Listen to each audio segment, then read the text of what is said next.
ఎందుకో అవతల మనిషి లోపాల గురించి మాట్లాడమంటే పొలోమంటూ వచ్చేస్తారు కొందరు. వాళ్ళ బరువు నువ్వేమన్నా మోస్తున్నావా లవ్ గురించి మాట్లాడడానికి? వాళ్ళ రంగు నువ్వేమన్నా మార్చగలవా కలర్ గురించి మాట్లాడడానికి? వాళ్ళ హైట్ నువ్వేమన్నా పెంచగలవా పొట్టి పొడుగుల గురించి మాట్లాడడానికి? వాళ్ళ కష్టాలు నువ్వేమన్నా తీరుస్తున్నావా వాళ్ళ ఆదాయాల గురించి మాట్లాడడానికి? వాళ్ళ పుట్టుక నువ్వేమన్నా మార్చగలవా కులాలు గోత్రాల గురించి మాట్లాడడానికి?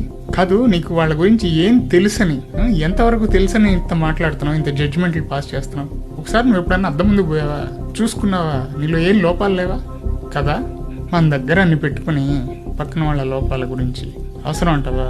మాటలు ఏముందిలే, నలుగురు మధ్యలో ఉన్నప్పుడు 100 మాట్లాడతాం, కానీ ఆ 100 మాటలతో ఒక్కరిని కూడా బాధ పెట్టకుండా మాట్లాడడమే సంస్కారం.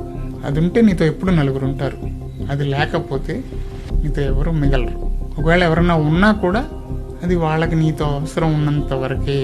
ఇలాంటివి లావు పొట్టి పొడుగు సన్నం కులం గోత్రం whatever so and so ఎక్కిరిచ్చేవాళ్ళు అంటారు చూసారా, అది బయట వాడైనప్పుడు మనకు పెద్ద బాధ అనిపించదు. స్ట్రాంగ్ మైండెడ్ పీపుల్ అయితే తిరిగి అనేస్తాం, కొంచెం వీక్ మైండెడ్ పీపుల్ అయితే మన వాళ్ళకి చెప్పుకోవడం లేకపోతే మనలో మనమే బాధపడడం ఏదో చేస్తాం. కానీ ఇలాంటి మాటలు మన గురించి అన్నీ తెలిసిన వాళ్ళు, మనం సెన్సిటివ్ అని, ఈ పలానా మ్యాటర్ టచ్ చేస్తే మనం బాధపడతామని తెలిసిన వాళ్ళు కూడా అంటారు చూడండి, దాన్నే నరకం అంటారు. జోక్ ఇస్ జోక్ని జోక్లా తీసుకోవాలి అంటే తీసుకోగలిగే వాళ్ళకి బాగానే ఉంటుంది, కానీ తీసుకోలేని వాళ్ళు కూడా ఉంటారు.